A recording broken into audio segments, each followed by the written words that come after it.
लगातार 3 दिनों से बारिश हो रही थी। पहाड़ियों के बीच बसा छोटा सा गांव शिवपुर बादलों से घिरा हुआ था। दिन में भी ऐसा लगता था जैसे शाम हो गई हो। गांव के लोग जल्दी जल्दी अपने काम निपटाकर घर लौट आते, क्योंकि रात की बारिश को लेकर कई रहस्यमयी बातें सुनाई जाती थीं। इसी गांव में रघु नाम का एक गरीब लेकिन मेहनती मोमोज बेचने वाला रहता था। उसका कोई परिवार नहीं था। उसकी छोटी सी लकड़ी की ठेली ही उसका सहारा थी। हर सुबह वो ताजे मोमोज बनाता और पास के कस्बे में बेचकर अपना गुजारा करता। लेकिन उस साल लगातार बारिश होने से ग्राहक बहुत कम आने लगे। कई दिन ऐसे गुजरे जब रघु मुश्किल से कुछ ही मोमोज बेच पाया। घर लौटते समय उसकी ठेली में आधे से ज्यादा मोमोज बच जाते। एक शाम बारिश अचानक और तेज हो गई। आसमान में बिजली चमक रही थी। रघु ने सोचा, आज थोड़ा और रुक जाता हूँ, शायद कोई ग्राहक मिल जाए। रात गहराने लगी। सड़क पूरी तरह सुनसान हो गई। तभी उसे दूर से एक हल्की सी आवाज सुनाई दी।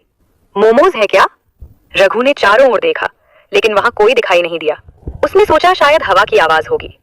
वो फिर ठेली समेटने लगा। कुछ पल बाद वही आवाज पहले से साफ सुनाई दी। गरम मोमोज चाहिए? रघु ने फिर इधर उधर देखा। तभी बिजली चमकी। सड़क के किनारे एक पुराना बरगद दिखाई दिया, लेकिन उसके नीचे कोई नहीं था। रघु का दिल थोड़ा तेज धड़कने लगा। उसने जल्दी जल्दी अपना सामान समेटा और गांव की ओर चल पड़ा। बारिश इतनी तेज थी कि रास्ता साफ दिखाई नहीं दे रहा था। कुछ दूर जाने के बाद उसने देखा कि सड़क के बीचों बीच एक छोटी सी लकड़ी की बेंच रखी थी। उसे हैरानी हुई। वह हर रोज इसी रास्ते से आता जाता था, लेकिन उसने वह बेंच पहले कभी नहीं देखी थी। जैसे ही वह उसके पास पहुंचा, बेंच पर एक गरम प्लेट रखी दिखाई दी। उसमें मोमोज थे। रघु चौंक गया। उसने तो अपनी ठेली बंद कर दी थी, फिर ये मोमोज यहाँ कैसे आ गए? उसने बिना छुए आगे बढ़ना ही ठीक समझा, लेकिन कुछ कदम चलते ही उसे एहसास हुआ कि उसकी ठेली अचानक बहुत हल्की हो गई है। वो पीछे मुड़कर देखा। ठेली में रखे सारे मोमोज गायब थे। रघु घबरा गया। वह तुरंत वापस उसी बेंच के पास पहुंचा। अब वहां केवल खाली प्लेट रखी थी। बारिश लगातार गिर रही थी, लेकिन प्लेट बिल्कुल सूखी थी। रघु ने धीरे से कहा, कौन है वहां? कोई जवाब नहीं आया। अचानक ठंडी हवा का तेज झोंका चला। बरगद की शाखाएं जोर जोर से हिलने लगी। तभी वही आवाज तीसरी बार सुनाई दी। मोमोज बहुत स्वादिष्ट थे। रघु ने हिम्मत जुटाई और बोला, अगर किसी को भूख लगी थी तो बता देते, मैं मुफ्त में भी दे देता। कुछ पल के लिए चारों ओर बिल्कुल सन्नाटा छा गया। फिर बारिश धीरे धीरे कम होने लगी। आसमान में बादल हटने लगे। रघु ने देखा कि उसकी खाली ठेली में एक छोटा सा कपड़े का थैला रखा हुआ है। उसने थैला खोला। उसके अंदर उतने ही पैसे थे जितने उसके सारे मोमोज बेचने पर मिलते। रघु हैरान रह गया। उसने चारों तरफ देखा, लेकिन वहां कोई नहीं था।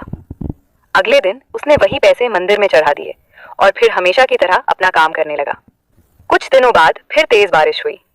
इस बार भी वो उसी रास्ते से लौट रहा था, लेकिन उसने ठेली पहले ही समेट ली। जैसे ही वो बरगद के पास पहुंचा, उसे फिर वही हल्की आवाज सुनाई दी। आज मोमोज नहीं लाए? रघु मुस्कुराया। उसने अपनी थैली खोली और एक प्लेट में कुछ गरम मोमोज रखकर बरगद के नीचे रख दिए। फिर बिना पीछे देखे आगे गया। सुबह जब वो वापस वहां पहुंचा, प्लेट पूरी तरह खाली थी।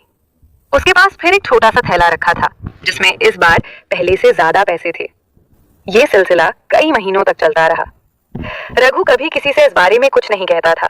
वो बस हर बरसाती रात कुछ मोमोज बरगद के नीचे रख देता और सुबह मेहनत की ईमानदार कमाई जैसा भुगतान पा लेता।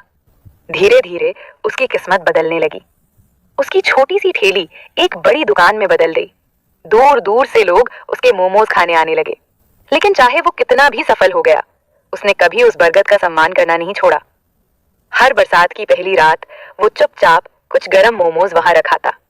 एक साल बाद गांव के कुछ लोगों ने जिज्ञासा में उसका पीछा किया, लेकिन जैसे ही वे बरगद के पास पहुंचे, वहां न कोई प्लेट थी, न कोई मोमोज और न ही रघु दिखाई दिया। उन्हें केवल हल्की बारिश, ठंडी हवा और पत्तों की सरसराहट सुनाई दी। कुछ देर बाद रघु दूसरी ओर से मुस्कुराते हुए आता दिखा। लोगों ने उससे पूछा, तुम वहां किससे मिलने जाते हो? रघु मुस्कुराकर बोला, कुछ सवालों के जवाब ढूंढने से ज्यादा उनका सम्मान करना अच्छा होता है। उसने कभी उस रहस्य का सच किसी को नहीं बताया।